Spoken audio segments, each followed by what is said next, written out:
যেহেতু হাঁসের জায়গা করা হয়েছে, সেখানে নিজেদের থাকা এবং তাদের খাবার ওষুধ পানি রাখার জন্য একটা জায়গার প্রয়োজন। সেই জায়গার কাজ চলছে।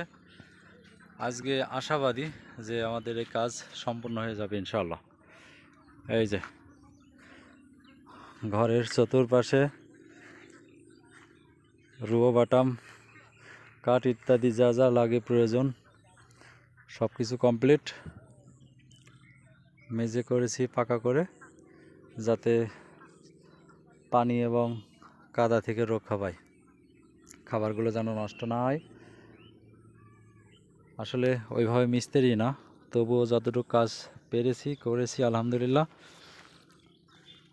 এখন শুধু চারপাশ দিয়ে টিন দিব এবং উপরে জিও শিট দিয়ে দেব, তাহলে আমাদের ঘরের কাজ সম্পন্ন। আমরা আশাবাদী আজ আমাদের কাজ সম্পন্ন হয়ে যাবে।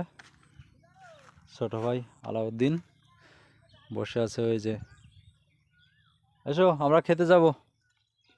এখন আমরা খেতে যাচ্ছি সকালের খাবার। এসে আমরা টিনের কাজ শুরু করব।